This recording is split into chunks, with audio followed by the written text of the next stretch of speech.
بسم الله الرحمن الرحيم وقضى ربك ألا تعبدوا إلا إياه وبالوالدين إحسانا. اور محترم حاضرین،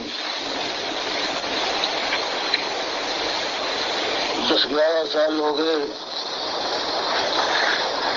کہ اللہ کے نبی صلی اللہ علیہ وسلم ایک ہی دعوت دے رہے ہیں، اور وہ پکار یہ ہے کہ لوگوں آسمان بلند کیا ہے، اللہ نے زمین اس نے بچھائی ہے، ہوائیں وہ چلاتا ہے،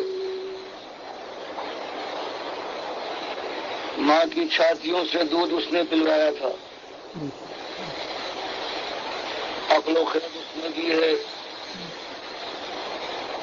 اسی کے سارے احسانات ہیں۔ اور اس نے تم سے کچھ مطالبہ نہیں کیا ہے سوائے ایک بات کہ نمک کھارو، میرا نمک کھاتے ہو، میری دھرتی پر تمہاری زندگی گزر رہی ہے۔ اس سے پہلے اسی زمین پر کتنے اولیاء گزرے ہیں، کتنے انبیاء، کتنے میرے دشمن آئے ہیں، سب کو میں نے پالا تھا، میں نے پیدا کیا، اور سب کو میں نے ایک ہی امتحان میں ڈالا تھا، ایمان کے امتحان میں، کہ فلا تجعلوا للہ اندادا وانتم تعلمون۔ بڑے ہوش مند اور ہوشیار ہو، ہر مسئلہ تمہاری زندگی کا ہے، کس طرح سے بڑھ چڑھ کر اس کے متعلق زبان کھولتے ہو، کیسے کیسے انوکھے انداز اور کیسے مضبوط فیصلوں کے ساتھ تم سامنے آتے ہو۔ اور یہ کتنی سادی اور صاف بات ہے کہ تمہاری زندگی اور زندگی سے متعلق جو چیز ہے یہ سب میرے احسان کی مدد ہے، اور صرف تم ہی نہیں بلکہ تم سے پہلے اس دنیا میں جتنے آئے تھے، چاہے وہ میرے کسی قسم کے بندے ہوں، نہ فرمان ہوں، نہ شکر ہوں، نہ حرام ہوں، سب میرے احسان میں دبے ہوئے تھے، میرے ہی ان کے اوپر اثر تھا۔ تو ان میں سے بعض ظالموں نے نمک حرامی کی انتہا کر دی کہ میرا کھانے کے بعد میرے بندوں کو انہوں نے گنگایا، ان کی پوجا، ان کی پکارے، ان کی پرستش۔ کچھ رہے ایسے اللہ کے، اور میرے بندے اللہ نے فرمایا ایسے فرما بردار رہے، نمک حلال رہے، وفا شیار رہے، کہ انہوں نے مجھے اپنا مالک مانا، میرے سامنے سر جھکایا، تھکائے ہوئی پھر توبہ کر کے پلٹے، دنیا کو بھی ہوشیار کیا، بات کھول کر ان کے سامنے لائے کہ دیکھو بھائیو ایک ہی مسئلہ ہے۔ اللہ فرماتا ہے وما خلقت الجن والانس الا لیعبدون، کہ انسان ہو یا جن کو ہم نے مکلف بنایا ہے، جن کو ہم نے آزمایا ہے، امتحان دیا ہے، ایک ایمان کا امتحان تقویٰ کا، صرف ایک ہی امتحان ہے کہ صرف تم بندے اس کے ہو جس نے تمہارے ساتھ سب تمہارے بدن کا ایک ڈھونڈ کا ایک اقبال لکھا، تمہاری زندگی کسی جگہ پر کسی اور کا ہاتھ، کسی اور کی احسان کی کوئی کوشش یا کوئی ایسی نعمت تم بتا سکو کہ جو کسی اور کا ہوا کیا ہو، سب تو بات ہے۔ تو یہی بات اللہ کے نبی صاحب نے بتائی قوم کے سامنے آ کر اس انداز سے کہ قولوا لا الہ الا اللہ تفلحوا، کبھی اس انداز سے کہ دیکھو ایک ہی مسئلہ ہے، امتحان ہے، وہ ایک بات کا ہے کہ اللہ کے بندے ہو اور بندگی ثابت کر دکھاؤ اپنی زندگی سے، اس کی بات مانو، اس کی پوجا ہو، اس کی پکارے ہوں، اس کی نظر و نیاز ہو، اس کے دوستوں کے ساتھ اپنی جان چھڑکو ان پر، اور ان کے دشمنوں کی آنکھوں میں آنکھیں ڈال کر ان کو سمجھانے کی کوشش کرو، اور نہ مانے تو للکارو، اور اس کے بعد اپنی جان اور مال کی توانائیاں ان کے خلاف استعمال کرو، یہاں تک کہ یا تو تم اس دنیا سے ایمان کے ساتھ اللہ کے پاس پہنچ جاؤ، اور یا ان کا سر اللہ کے سامنے جھک جائے۔ یہ ایک بات شروع میں جب اٹھی ہے تو بات یہی ہے، لیکن انسان کو ہوشیار کیا گیا ہے کبھی اس انداز سے کہ اذا السماء انشقت، یہ ایک وہ دن آنے والا ہے یہ آسمان تک پھٹ جائے گا، تو تمہاری چودراہٹ ہو، تمہاری یہ حویلی ہو، تمہارے یہ ختم اور حشم ہو، تمہاری یہ طاقت اور قوت ہو، چند دنوں کی بات ہے. اس کے بعد ان تمہاری بہاروں پر خدا کا دامن دراز ہوگا اور انگارے برسیں گے، جھلس جائے گا تمہارا باغ اگر تم اس کے اوپر اعتماد کر کے بھول گئے ہو. یہ بات ہوئی اور اس کے ساتھ ساتھ بتایا گیا کہ یہ بات کوئی میں آج نئی بات نہیں کہہ رہا ہوں، اوپر آتے ہوئے تمہارے چہروں کی تیوریاں بدل رہی ہیں، تمہارے ہاتھوں کے اندر تمہاری رگیں اور تمہارے عضلات تن رہے ہیں. کبھی تمہارے منہ سے گالی نکلتی ہے، کبھی تم خاک اڑاتے ہو میرے اوپر، کبھی گالیاں دیتے ہو. لیکن ان ساری باتوں کے باوجود تمہارے سامنے خیر خواہی کی ایک ہی بات کہتا ہوں، تم سے ایک کوڑی نہیں چاہتا، اور وہ بات یہ ہے کہ لا حکم الا اللہ، لا الہ الا هو الرحمن. یہ اصلی بات ہے کہ تمہارا الہ ایک الہ ہے، لا الہ الا، اس کے علاوہ کوئی اور تمہارا الہ نہیں. اور عرب جانتے تھے کہ الہ کے معنی کیا ہے، عربوں کو معلوم تھا کہ الہ کے معنی کیا ہے، ان کی زبان تھی کہ الہ وہ ہے جو اختیار رکھتا ہو سارا، جو نفع اور ضر اپنی مٹھی میں رکھے اور جس کے ساتھ چاہے وہ منفعت کا معاملہ کرے اور جس کو چاہے سختی میں ڈال دے. وہ جو زندگی اور موت پر قادر ہے، وہ جو گودوں کا بھرنے والا ہے، جو کھیتیوں کو مردہ زمین کو جلانے والا ہے، اور جو سب چیز کے اوپر قادر ہے اور سب کے اوپر قہار ہے. یہ سننے کے بعد جب ان سے یہ کہا جاتا تھا کہ یہ تو ہے معاملہ ایمان کا، اس کی طرف میں تم کو دعوت دیتا ہوں، اور تمہارے یہ سردار ہیں جن کے پاس طاقت اور قوت ہے، وہ تو خود شریک کی انتہا کر رہے ہیں، مالک کو بجائے اس کے اس کو اپنی خاطر میں لائیں، مالک کے مقابلے میں انہوں نے اپنے اور مالک بنا لیے ہیں کہ یا خود مختار بن گئے ہیں. اور یہ اللہ کے ساتھ بہرحال نمک حلالی نہیں ہے، مفاشیالی نہیں ہے. اور دروں کی اس زندگی کے بعد جو موت آنے والی ہے، اس کے اندر صرف جو فیصلے کا دن آئے گا تو اسی ایک بات پر فیصلہ ہوگا کہ کس نے مالک کا کھانے کے بعد مالک کے سامنے سر جھکایا ہے اور کون نمک حرام رہا ہے. یہ بات بڑی ہے. اللہ کے نبی صلی اللہ علیہ وسلم اسی بات کو مختلف انداز سے بیان کرتے ہیں، کبھی قرآن کی ہدایت پر بیان کرتے ہیں کہ میری کوئی نئی بات نہیں ہے. اس سے پہلے دیکھو، سب سے پہلے رسول جو آیا ہے اپنی مشرک قوم میں جو ایک ظلم ہے جس کو اللہ تعالیٰ مالک اپنے لیے گالی کہتا ہے، جس کو مالک کبھی برداشت نہیں کرتا، وہ کہتا ہے فلا تجعلوا للہ اندادا وانتم تعلمون، کہ میرے بندوں سب کچھ میرا ہے، میرے ساتھ میرے بندوں کو برابر اور شریک اور ساتھی نہ کرو. ایک مسئلہ ہے، فرمایا یہی ایک مسئلہ ہے. پہلے رسول جو آئے ہیں مشرک قوم کے اندر حضرت آدم کے بعد، انہوں نے یہی ایک مسئلہ، یہ اصلی مسئلہ ہے جس میں تم کو آزمایا گیا ہے کہ یا قومی عبد اللہ ما لکم من الہ غیرہ، کہ تمہاری دنیا میرے سامنے ہے، تمہاری طاقت ہے، تمہارے پاس جبروت ہے، تم عیش اڑاتے ہو، تمہاری اکثریت کا عالم یہ ہے، لیکن تم نے اللہ کے ساتھ وہ ظلم کیا ہے کہ اس کی کبریائی کی چادر پر ہاتھ ڈالا ہے. اور اللہ کے 5 بڑے نیک بندے تھے جو اس کو پوچھتے، اس کو پکارتے تھے، تم نے ان کو اوپر اس کو ڈالنے کی کوشش کی، ان کو اڑایا ہے. کسی کو تم نے مشکل کشا بنایا ہے، کسی کو داتا پکارتے ہو، کوئی تمہارا غوث ہے، کوئی بندہ نواز، کوئی بندہ پرور ہے، کوئی مجیب الدعوات سمجھتا. یہ اللہ کے نیک بندے تھے، اللہ کے سامنے جھکتے تھے، یہ تم نے کیا خود اٹھایا ہے. اور مالک فرماتا ہے 950 سال تک اللہ کا بندہ اسی دعوت کو دیتا رہا، نماز اور روزے اور حج زکات کا کوئی موقع ہی نہیں آیا. اس 950 سال کی دعوت کا انجام مالک فرماتا ہے وما آمن معه الا قلیل. 950 سال کے اندر چند اس کی قوم کے لوگ تھے جو اولیاء اللہ کی بندگی سے الگ ہو کر توحید کی طرف آئے.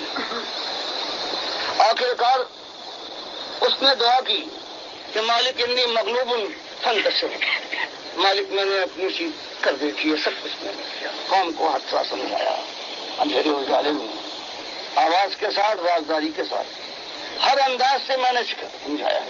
ایک ہی طرف بلایا ہے میں نے، گیا اپنے پروردگار سے اپنی خطاؤں کی، اور وہ شرک وہ خطا ہے کہ پروردگار بغیر توبہ کے معاف نہیں کرتا. تو لوگوں معافی مانگو، اللہ تمہارے اوپر آسمان کو رحمتوں کا دھارا بنا کر برسا دے گا. جو تمہارے پاس آج ہے اس میں اور اضافہ کرے گا. باغات کی ریل پیل ہوگی، تمہاری اولادوں تمہاری آبادی بے انتہا ہو جائے گی. اللہ کی رحمت ہے اس دنیا میں جب تک زندہ ہو برسیں گی، اور اس کے بعد جنت کی بادشاہت کے لہراتے ہوئے باغات تمہارے قدم چومنے کو آگے استقبال کے لیے آگے بڑھیں گے. مالک فرمایا 950 سال تک ہمارے اس بندے نے یہ قوم کے اندر اپنا کلیجہ نکال کر ڈال دیا. دیکھیں میرے بھائیوں، یہ دعوت ہے، تمام انبیاء نے اسی دعوت کو پھیلایا ہے، اور اللہ تعالیٰ کا بھی یہی ارشاد ہے کہ تم انسانوں میں ایک ایسی جماعت ہونی چاہیے، کچھ لوگ ہونے چاہیے جو بھلائی کی طرف بلائیں، نیک کاموں کا حکم دیں اور برائیوں سے منع کریں، اور یہی لوگ ہیں جو کامیاب ہوں گے، یہی جو ہیں وہ سیدھے راستے کے اوپر ہیں، ان کے راستے پر چلو. تو یہ انبیاء کی جماعت گزری ہے، اور دیکھیے پہلی جو قوم مشرک قوم بنی تھی ان کے اندر نوح علیہ السلام نے 950 سال یہی توحید کی دعوت، رد شرک، اور پہلی مشرک قوم کے 5 معبود تھے، 5 تن پاک، ان کے ساتھ چمٹی ہوئی تھی. نوح علیہ السلام صبح شام ان کو دعوت دیتے رہے، اور ایک لمبا عرصہ گزر گیا. اس کے بعد دیکھیے ہر نبی نے یہی انداز اختیار کیا، ہر دور کے اندر اللہ تعالیٰ نے یہی بات انسانوں کے اندر اٹھائی. پھر آخری نبی محمد صلی اللہ علیہ وآلہ وسلم نے اسی چیز سے آغاز کیا، حالانکہ 1000 برائیاں موجود تھیں، لیکن اصلی اصلاح ہوتی ہے اللہ کی طرف سے، جو وہی ہوتی ایمان اور عقیدے کی، توحید کی دعوت. تو اسی بنیاد کے اوپر یہ قوم اٹھی تھی، عرب اٹھے تھے، لیکن آہستہ آہستہ 3 صدی کے اندر پھر ان کے اندر یہ شرک آیا، قبر پرستی کا شرک احمد بن حنبل کے ذریعے، پھر ابن تیمیہ، ابن قیم، ان سارے لوگوں نے، جو اس طرح کے امام نووی ہو گئے، ابن حجر اسقلانی ہو گئے، پھر یہ سارے ان کے خدام، بریلوی، اعلیٰ حضرت ابو العلا، پھر دیوبندیوں کے یہ سارے، قاسم نانوتوی سے لے کر نیچے تک شاہ ولی اللہ کا پورا خاندان، اور یہ اہل حدیث سارے کے سارے اس قبر پرستی کے شرک کے اندر مبتلا ہو گئے. سعودی یہ گنبد پوج رہے ہیں. تو میرے بھائیوں، وہی دعوت اٹھنی چاہیے، یہ اصلی بات ہے. باقی نماز، روزے، حج، عمرے یہ بہت بات کی باتیں ہیں. جو اس بات کو مانے گا ان کے لیے حج ہے، ان کے لیے عمرہ ہے، ان کے لیے صلات ہے، ان کے لیے یہ صوم ابھی آ رہا ہے رمضان کا مہینہ. باقی جو چادریں چڑھانے والے، عرس اور میلے کرنے والے، یا رسول مدد کے نعرے لگانے والے، یا علی مدد کے نعرے لگانے والے، واسطے وسیلے والے، پیغمبروں کو سجدے ثابت کرنے والے، اللہ کی کبریائی کی چادر کو کبھی محمد صلی اللہ علیہ وسلم کے اوپر اڑاتے ہیں، کبھی یوسف علیہ السلام کے اوپر اڑاتے ہیں، اس طرح بندگی کرتے ہیں، ان کے انبیاء کی بندگی کرتے ہیں. یہ ہوش نہیں ہے ان کو کہ یہ کتنے جلیل القدر انبیاء تھے. یہ تو توحید کے پھیلانے والے تھے، اور شرک سے نفرت کرنے والے، شرک کے دشمن گزرے ہیں. یوسف علیہ السلام، یعقوب علیہ السلام، ابراہیم علیہ السلام کا تو خیر کہنا ہی کیا. تو بتاؤ، جو ابراہیم علیہ السلام کے بیٹے ہوں، پوتے ہوں، پڑپوتے ہوں، وہ سجدے کرائیں گے اپنے آپ کو؟ اتنی ذرا سی بات بھی آپ کے دماغ میں نہیں آتی ہے. پھر جب محمد صلی اللہ علیہ وآلہ وسلم کو سجدہ جائز نہیں ہے تو کسی اور کو کیسے ہو سکتا ہے؟ سجدہ خالص اللہ کا حق ہے. تو اس انداز سے میرے بھائیوں، یہ توحید کی دعوت اب پھر اٹھی ہے اس دور کے اندر. یہ عالم دین ڈاکٹر مسعود الدین عثمانی رحمۃ اللہ علیہ کی آواز ہے. ان کے علاوہ میں نے کسی عالم کو، یہ میری زندگی تقریباً اب 60 برس کے قریب ہونے والی ہے، میں نے کسی عالم کو اس انداز سے توحید کی دعوت دیتے نہیں سنا ہے. کوئی نہ کوئی جزوی طور پر دیتے ہیں، لیکن مکمل طور پر، خاص کر شرک پھیلانے والوں کا کفر کرنا، ان کو طاغوت کہنا، یہ میں نے نہیں دیکھا ہے. حالانکہ کتنے علماء ہیں جان بھی گئے ہیں کہ یہ اکابرین نے ٹھوکر کھائی ہے، غلطی ہوئی ہے، ان سے شرک ہے ان کے اندر، لیکن پھر بھی کہتے ہیں کہ بس تعویل کرو، بس کچھ نہ کچھ ان کو جو ہے نا وہ ان کی طرفداری کر دو، ان کو کچھ نہ کہو. خاص کر یہ ڈاکٹر اسرار یا مودودی صاحب نے یہی طرز عمل اختیار کیا ہے. یہ نامردی ہے، اور اسی وجہ سے اللہ کی رحمت نہیں آ رہی ہے امت مسلمہ کے اوپر جب تک ان طاغوتوں کی کلی کھول نہ دی جائے. ہر جگہ دعوت للہ نہ ہو، توحید کی دعوت، یہ اصل دعوت ہے. باقی یہ نہیں کہ تبلیغی جماعت، جیسے کفر و شرک پھیلا رہے ہیں، تبلیغی جماعت، عیسائی بھی تبلیغی جماعت ہے، سکھ اور ہندو بھی تبلیغ کر رہے ہیں، سارے کر رہے ہیں، ہر ایک کر رہے ہیں، شیعہ بھی کر رہے ہیں، قادیانی بھی کر رہے ہیں. لیکن اللہ کا مطالبہ ہے وتواصوا بالحق، حق بات کی تبلیغ کرو. اور حق بات کی جب آپ تبلیغ کریں گے نا، پھر ریئیکشن آئے گا، بالکل آئے گا، اور آنا چاہیے. یہ خود میرا بھی تجربہ ہے. میں پاکستان آرمی میں تھا، افسر تھا 7 پنجاب ریجمنٹ کے اندر، اور وہاں ہمارا اصل میں کرنل کمانڈنگ افسر یہ شیعہ مکتبہ فکر کے تھے. تو یہ انہوں نے اپنی نظریات کو فوج کے اندر یعنی یونٹ کے اندر، اور صوبیدار لوگ ہوتے ہیں وہ بھی کرنل کو خوش کرنے کے لیے اس طرح کی باتیں کرتے ہیں. صبح پی ٹی پریڈ میں دم دم علی علی نعرہ حیدری اس طرح کی وہ نعرے لگاتے تھے. میں بھی شروع میں اس کو اتنا مائنڈ نہیں کرتا تھا، لیکن جب مجھے اللہ نے دین کی سمجھ دی، ایمان عقیدے کی مجھے سمجھ آئی کہ شرک اللہ کو گالی ہے، تو بتاؤ اللہ نے پیدا کیا، اللہ نے یہ سب کچھ دیا، اور میں اسی کو گالی دوں یا گالی دیتا ہوا سنوں، کبھی نہیں ہو سکتا ہے. تو اس طریقے سے میں نے ان کو سمجھانے کی کوشش کی، بجائے اس کے سمجھے الٹا ریئیکشن کر کے کیس بنوا دیا اور اس طریقے سے آرمی سے نکلوا دیا.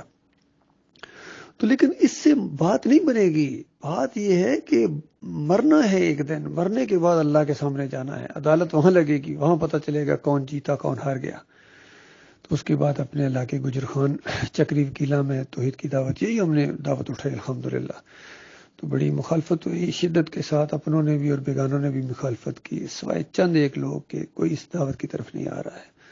بہرحال اللہ کے فضل و کرم سے ہم مسجد توحید اپنی زمین کے اوپر بنائی، کسی سے ہم نے چندہ نہیں لیا، ایک بال برابر بھی جس کے اندر شرک ہے چاہے اس نے دینے کی بھی کوشش کی، ہم نے کہا نہیں بھائی تمہارے پیسے ہمیں نہیں چاہیے، ہمیں ایمان خالص چاہیے. خالص ایمان کی بنیاد کے اوپر وہ مسجد بنی ہے الحمدللہ، اور اس انداز سے یہ توحید کی دعوت اٹھی ہوئی ہے. بڑی امیدیں اور وابستہ ہو گئی تھی کہ یہ دعوت آگے جائے گی، اللہ اس کو غلبہ عطا فرمائے گا یا اللہ شہادت کا موقع دے گا. لیکن ایک شیطان تو پیچھے پڑا ہوا تھا اس جماعت کے، خاص کر جو جماعت کا ہیڈ ہوتا ہے اس کے اوپر بڑی نظر ہوتی ہے شیطان کی. اس کو یہ طریقہ ہوتا ہے اس دعوت کو روکنے کا کہ ایسی سختیاں کرو یا تو اس کے لوگ آگے نہ بڑھیں، گھبرا جائیں، رک جائیں، یا اس کے ہیڈ کے اوپر وار کرو، اس کو نیچا دکھاؤ تاکہ یہ پیچھے والے ٹرین ساری رک جائے، انجن کو توڑو. تو یہ ہم نے دیکھا کہ شیطان ان کے اوپر وار کرتا رہا، محمد حنیف صاحب کے اوپر. تو برحال کبھی سنبھل بھی جاتے تھے، لیکن آخر میں آ کے 2017 کے اندر آ کے یہ گھائل ہو گئے. شیطان نے ان کے اوپر ایسا وار کیا، سجدہ تعظیمی کا شرک جماعت کے اندر لے آئے، اور یہ ان کا دماغ بن گیا کہ بس اللہ تعالیٰ اپنی صفت دے دیتا ہے جب چاہے جس پیارے کو. عیسیٰ علیہ السلام کو اپنی صفت، مردوں کو زندہ کرنے والی صفت کہتے ہیں، اللہ تعالیٰ نے عیسیٰ علیہ السلام کو دے دی معجزانہ طور پر. وہ اللہ صفت نہیں دیتا ہے، وہ جو معجزات ہوئے ہیں وہ اللہ کا فعل تھا. اور پھر کہتے ہیں کہ اللہ تعالیٰ اپنی صفت جب چاہے جس کو چاہے دے دے. اتنا مت ماری گئی، ان کی دماغ خراب ہو گیا، اور ان سے بڑا دماغ خراب ہوا پیچھے چلنے والوں کا. ان کی مت ماری گئی، انہوں نے آنکھیں بند کر کے بھیڑ بکریوں کی طرح ان کے پیچھے چلنا شروع کر دیا. بہت بڑا واقعہ پیش آیا ہے. بہرحال چند لوگ بچے ہیں جو پھر منظم ہو گئے ہیں، اور یہی وہ لوگ ہیں جو اللہ کی طرف آپ بلا رہے ہیں، باقی کوئی نہیں ہے. جب ایمان عقیدہ ہی نہیں ہے آپ کا، آپ کراتے رہو تربیتی پروگرام، اور کبھی اپنے وجود کو قائم رکھنے کے لیے دعوت اللہ بھی کرتے ہیں، سالانہ اجتماع بھی کرتے ہیں، وہاں تقریریں بھی ان کی جو ہیں مقلدین وہ کرتے ہیں، عبداللہ عمر ہو گئے، خلیل الرحمان ہو گئے، اس طرح کے لوگ اپنے امیر کو خوش کرنے کے لیے. لیکن اللہ کو خوش کرنے والے کدھر گئے؟ وہ توحید کی دعوت دینے والے کدھر گئے جو ہر شرک کا انکار کریں؟ تو اللہ کے بندو، جب جو اللہ کے ہاں جو فیصلے ہوتے ہیں وہ تعداد کے اوپر نہیں ہوتے ہیں، وہ ایمان عقیدے کے اوپر ہوں گے. دنیا کے اندر بھی اللہ تعالیٰ عزت اور غلبہ عطا فرمائے گا ان سارے کافروں کے اوپر، مشرکوں کے اوپر، ان باغیوں اور انتشاریوں کے اوپر، ان مرتدین کے اوپر. جو اصل مرتدین ہے، ایمان عقیدے سے جو ہٹتا ہے وہ مرتد ہوتا ہے. باقی اللہ تعالیٰ ہمیں مخلص اور باصلاحیت ساتھی دے گا. کام کرنے کا یہی ہے کہ یہ دعوت اٹھائی جائے، اللہ تعالیٰ اس کو کامیاب کرے گا. اور ایک ہاتھ بھی ہمارے ساتھ نہ اٹھے، ایک آواز بھی ہم آواز ہونے کے لیے تیار نہیں ہو، تب بھی انشاءاللہ ہم اسی دعوت کو دیتے رہیں گے، اسی کے لیے جئیں گے اور اسی کے لیے انشاءاللہ مریں گے.